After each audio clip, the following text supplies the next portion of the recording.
Sunday on Denver 7. Thousands of people in the metro are still without power this morning. But I think if it goes longer, of course, we'll be pretty concerned about it. How many workers are trying to bring back electricity and comfort to homes? Plus, a group of workers speaking out as they wait for paychecks that have yet to arrive, what message they want to send to their former employer. The backhand got it! And it's a good morning for the Colorado Avalanche after their win last night in St. Louis. Good Sunday morning, Colorado. It is a weather action day, and as you can see by this live look at Red Rocks right now, not looking too spring-like out there.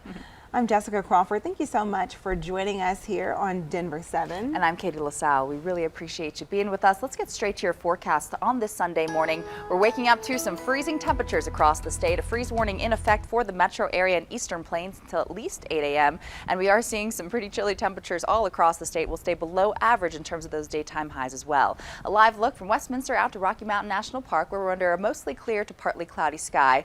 Rain and snow still falling south of the Denver area at this hour. 42 degrees right now. Feels like we're in the high 30s with southeasterly winds sustained at 9 miles per hour, and we will see some gusty conditions as we get into this afternoon. Current temperatures only in the low 20s up near Leadville. Steamboat Springs at 29 right now, 30s and 40s over the majority of the eastern plains. We will warm up more than what we saw on Saturday, and some lingering light rain and snow showers expected into our northern Front Range mountains for this afternoon. Mostly cloudy skies, mainly dry conditions with more rain likely later on tonight across the Denver area. Now it will stay above freezing, so we'll see a gradual warm up in temperatures, but a good soaking expected once again as we start this week. We'll talk more about that next storm system still to come.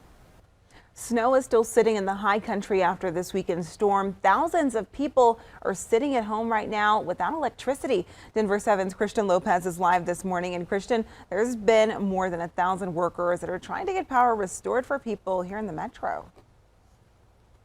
And crews are working to get that power on as soon as possible, but there's still a lot of work to be done. And here's a look at the current power outage map from Excel. That heavy snow knocked down trees, it knocked down power lines, it left thousands of people without electricity over the weekend.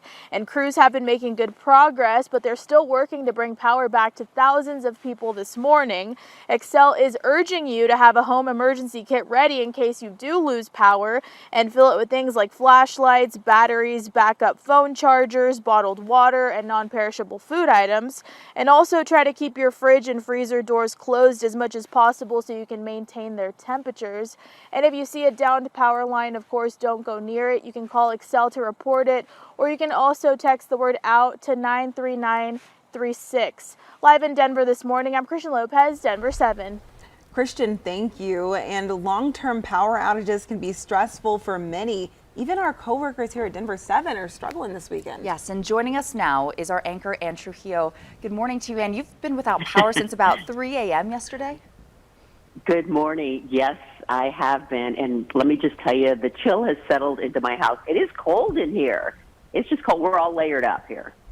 Oh, my goodness. And do some people in your neighborhood have power, or is the whole block out?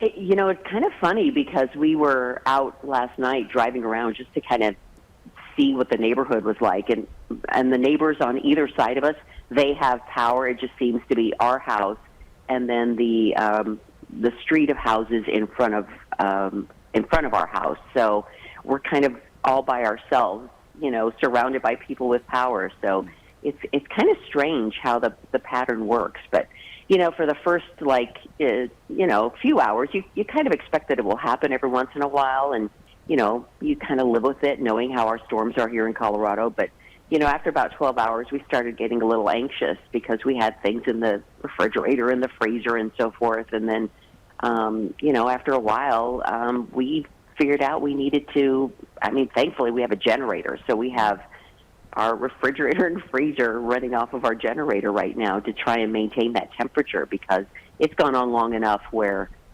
things were starting to melt. So we had to take, other measures to try and preserve our food that we have. I'm so glad you have that generator. And you mentioned layers. It's cold out this morning. What a doozy of the storm. What are you doing to keep warm in there? I have a few layers of clothing on that I'm wearing, and, lots of blankets. So I slept fairly comfortably.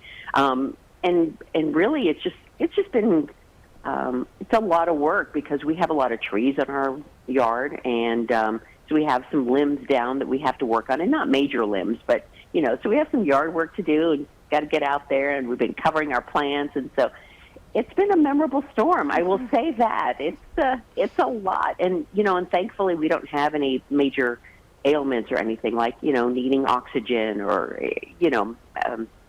major emergency meds or anything like that we need to be concerned about. So I mean, we're in good shape, but it becomes more than a nuisance after a while.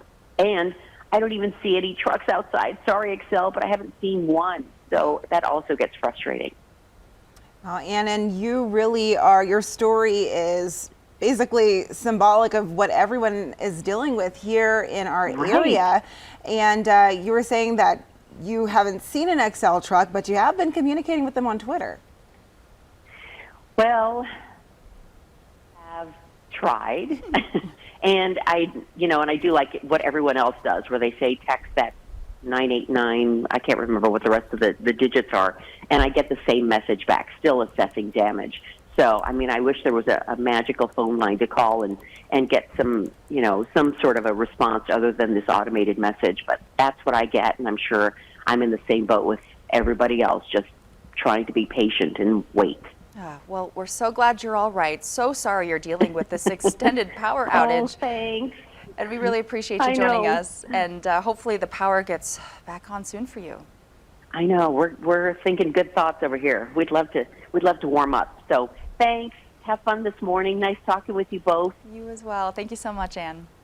Well, the snowdrop across the state really didn't help much in smoldering the Plumtop fire in Pagosa Springs. It is still sitting at 727 acres and 0% containment. This fire has been burning since Tuesday, and the cause is still under investigation. And we want to get you caught up on what else is happening today. Well, flights in and out of DIA have been impacted all weekend, and international airline is still making its return today. You'll be able to fly from Denver to Calgary on WestJet. Just 2 days a week. WestJet initially started flying out of Denver International Airport in 2018, but because of the pandemic, they had to scale back their services. Travelers here in the metro now have access to more than 20 different Canadian destinations with the return of the airline to DIA. The direct flights take off Thursdays and Sundays each week. Generation Wild is launching its summer campaign today. Its goal is to get kids off their screens and playing outside. The campaign aims to help inspire parents all summer long with creative ideas for how to have a wilder summer. There are options in English and Spanish. Just head to generationwild.com for more info. Well, are you ready to roll into summer? The Downtown Denver Partnership is opening Skate City today. It is an outdoor roller skating rink on the 16th Street Mall in Denver. It's right there at Skyline Park next to Skyline Beer Garden. Skating is free, but bring money if you need to rent skates. And Colorado in the driver's seat after 3 games. There you have it. Let's go Avs. That tame game end last night marked a win for the Avs in round 2 of the playoffs against the St. Louis Blues. They pulled off a dominating victory against St. Louis 5-3, taking the lead in the playoff series 2-1. Nick is going to have all the highlights and what's coming up next in sports, but we wanted to first give you the good news. If you can't start your day without a little caffeine fix, you could be helping your brain health long term. We're looking at the new study that points to potential benefits of coffee or tea in the morning. And during the break, take a moment to pause and reflect on finding your peace. We'll tell you who wants to know all about it.